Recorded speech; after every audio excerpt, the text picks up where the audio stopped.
Chaudhari opticians, style पण आणि डोळ्यांची काळजी पण एकाच ठिकाणी. अशोकनगर, सातपूर, नाशिक. महापौर हिमगौरी आडके, सातपूर प्रभाग सभापती समाधान देवरे, नगरसेवक विश्वास नागरे, नगरसेविका इंदुबाई नागरे, नगरसेविका माधुरी बोलकर यांनी घेतली बोरसे कुटुंबियांची भेट. सातपूर अंबड लिंक रोडवरील भीषण अपघातात प्रभाग क्रमांक 10 मधील सुनील बोरसे यांचे निधन झाले.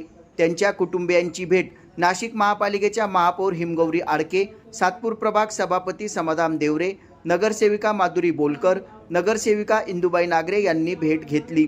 यावेळी बोरसे कुटुंबियांच्या दुःखात आम्ही सहभागी आहोत असे महापौर हिमगौरी आडके यांनी सांगितले आहे. यावेळी बोरसे कुटुंबियांना मदत मिळावी व महापालिकेत अनुकंप तत्वावर नोकरी मिळावी अशी अपेक्षा नागरिकांनी व्यक्त केली आहे. या विषयासंदर्भात सार्थक न्यूजला महापौर हिमगौरी आडके यांनी अधिक माहिती दिली.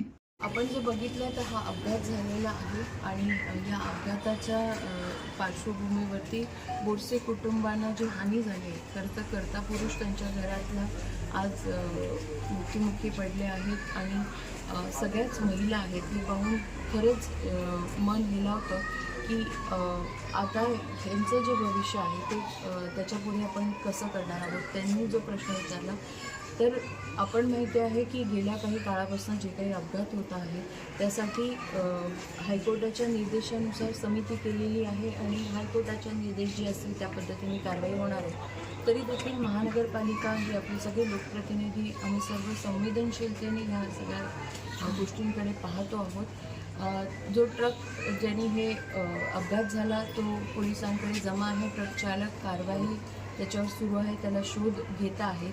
पण तत्पूर्वी जे बोरसे आहेत ते स्वतः गाडी चालवत नव्हते, ते मागे बसले होते मित्राच्या 2 व्हीलरवरती आणि त्यांनाही दुखापत झालेली आहे. त्याच्यामुळे त्यांच्या कुटुंबाला नक्की जो काही आर्थिक आधार द्यायचा आहे तो महानगरपालिका म्हणून आम्ही देऊ आणि त्यांच्या ज्या पत्नी आहेत त्यांना देखील मानधनावरती घ्यायचा निर्णय असा आम्ही घेतलेला आहे. आपण बघितलं असेल की CCTV फुटेजमध्ये सगळं कैद झालेलं आहे. पोलीस त्याचं इन्व्हेस्टिगेशन करत आहे. FIR दाखल झालेली आहे. ट्रकच्या खाली येऊन त्यांचा खरा ॲक्सिडेंट झालेला आहे, पण गाडी स्लिप झाली हेही तितकंच खरं आहे आणि त्याच्यामुळे याच्यात कॉन्ट्रॅक्टरची चूक असेल तर त्याच्यावरती सदोष मनुष्यवधाचा गुन्हा दाखल आहे. मॅडम, जे फक्त जे वीर पत्नी होत्या, माझे सैनिक होते, त्यांना 10 लाख रुपये दिले कारण माजी सैनिकांनी त्यांच्या लेटर हेडवर आमच्याकडे ती मागणी केली. परंतु हायकोर्टाच्या निर्देशानुसार जखमी पण त्यांचा जो दवाखान्याचा क्लेम आहे तो करू शकता. हे महासभेत ऑलरेडी डिस्कस झालं आहे. तो GR आपण बघू शकता, त्यानुसार कारवाई जी आहे ती घेतलेली आहे. कामं सुरू आहेत. 80% खड्डे बुजलेले आहेत. मेंटेनन्स आहे. मेंटेनन्समध्ये कधीही परमनंट काम होत नसतं. मेंटेनन्सचा अर्थच असा आहे की ते वारंवार करण्याचं काम आहे आणि म्हणून जबाबदारी स्वीकारल्यामुळेच आपण हे जे काही लोकांचे अपघात होत आहे किंवा जे न्यायप्रविष्ट आहेत, जे काही GR निघालेला आहे, हायकोर्टाचे निर्देश आहेत, त्या पद्धतीने आपण कारवाई करू. त्यांचा मेळ जुळत नाही.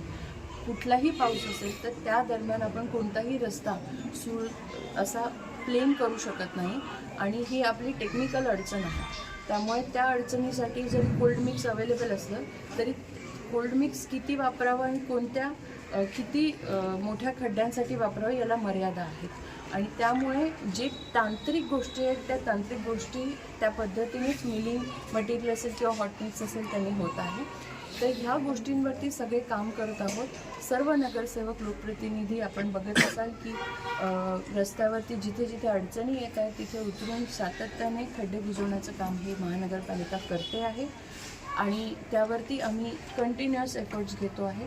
ह्या ज्या गोष्टी शहरामध्ये घडत आहेत किंवा अंबड सातपूरचा आपण बघितलं असेल, गेल्या आठवड्यामध्ये मी असेल, उपमहापौर असेल, हे उपमुख्यमंत्री साहेबांकडे गेलो आणि नामदार उदयजी सामंत यांना देखील भेटलो आहोत आणि त्यांनी आम्हाला शाश्वती दिली आहे की MIDCचे रस्ते हे प्रामुख्याने त्याच्यासाठी निधी आपल्याला मिळणार आहे आणि त्याचा पाठपुरावा करून आम्ही नक्कीच 40 वर्षापासून जे रस्ते झाले नाही खरं तर सातपूर अंबडचे त्यासाठी आम्ही प्रयत्नशील आहोत. कॉलनी रस्त्यांसाठी देखील एक विशेष निधी आपण सन्माननीय मुख्यमंत्र्यांकडनं मागणी केली आहे आणि त्याच्यासाठी पण मुख्यमंत्री सकारात्मक आहेत.